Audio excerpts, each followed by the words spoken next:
In the pursuit of knowledge, we often overlook the undeniable reality that not all individuals are equal in academic ability.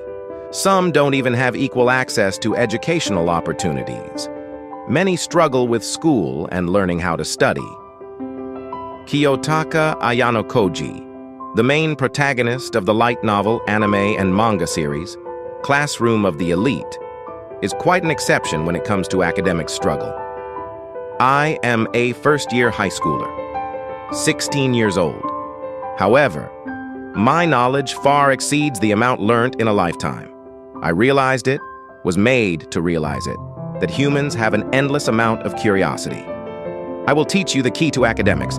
This is very subjective, and as we all differ in abilities and preferences, you will need to experiment with different methods to test which works best for you. So without further ado, this is the art of 100%. First things first, mental repairs. You are weak, you procrastinate, have a low attention span, and a lack of true interest. You need to either remove or strongly limit your distractions.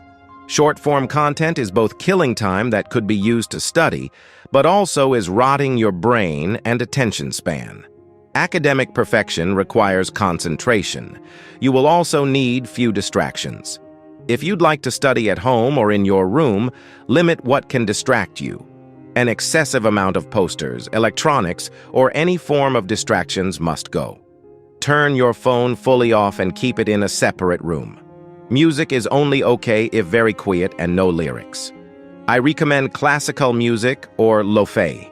Anything too intense or anything too calming will make you lose concentration. You also will need a goal. Your goal needs to be specific, challenging, but also still attainable. Something like, I want to have academic intelligence like Ayanokoji, is way too broad. Think. What subjects? How will you do it? At what stage will you reach mastery? Next up, lectures. Even if you are only in high school, you likely will have some sort of lectures by your teachers, where they explain the content for you to learn. Do not waste your time taking notes during lectures or while reading any course contents. Save that until afterwards. The problem with note-taking in class is you are too focused on whatever it is you're writing that you are unable to truly understand or pay attention to what your teacher is saying. Take the time during lectures to genuinely understand what your teacher is saying. Only afterwards should you write notes.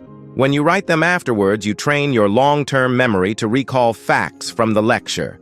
So when the lecture is over, go home and write a sheet of notes of everything discussed in the lecture. Then if you are smart, you would have used the Voice Memos app on your phone to record the entire lecture and use that to write an actual full sheet of notes.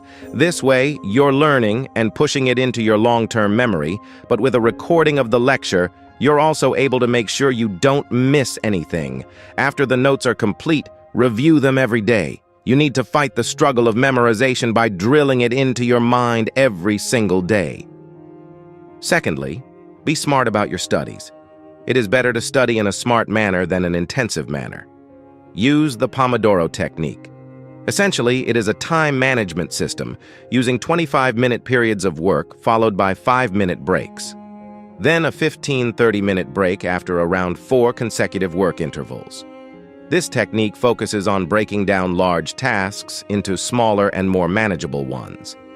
Ultimately, it allows you to focus better and spread out your productivity levels throughout the day. At nighttime, under no circumstances should you stay awake on TikTok or video games. You need at least 8 hours of deep sleep. Sleep is extremely important in the memorization process, as you will lose a lot of information from a lack of sleep. Sleep is what allows processed information to make its way to the long-term memory. Remember to truly learn the content, start from the basics, and work your way up. As said by Ayanokoji, without the fundamentals, one would be too focused on memorizing to get results. Lastly, I would like to teach you all something huge, the key to learning.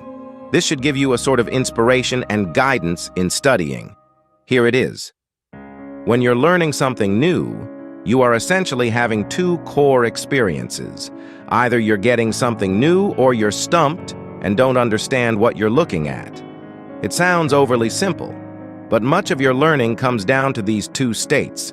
As you move through a course of any kind, keep in mind these two key points, and don't get distracted by the format the course is delivered in. For example, your goal is never to watch 3 videos, but to actually extract the big idea from each of those videos, understand them, and process them in a way that makes sense for your unique goals. So, as you learn, whenever an idea clicks with you and you have a moment of insight and understanding, write it down. Try as hard as you can to put things in your own words. Try to capture why something has suddenly made sense to you, and what it was that helped you achieve this insight. At the same time, introduce this new piece of information to all your pre-existing knowledge. Connect it to what you know. See what it implies for your goals. These aha moments may or may not coincide with what the course curriculum is telling you is significant, however. The other thing is to note when the opposite happens. When you're completely confused and uncomprehending, note this down too. This part is more important. The way you deal with this point of confusion is crucial for how much you ultimately learn. Write down questions that you don't have answers to. As best you can, try to identify what you're missing or what doesn't come together for you. Try to find exactly the point at which you lose the thread. Mark it down. You can return to this later when you have figured out the answer. Sometimes you just need to be patient and all will be revealed. Or when you need to ask for help or guidance. The great thing about keeping an inventory of snags and issues is that they can act as a baseline, allowing you to see how much you've learned over time. It can be very encouraging to look at tricky questions you had 2 weeks ago and know that you can confidently resolve them today. That is all for today's video. Make sure you truly understand the contents provided today, as the past 8 minutes would have been a waste of your time. I will try to continue putting out some videos on this channel. I appreciate all of the support. Thank you.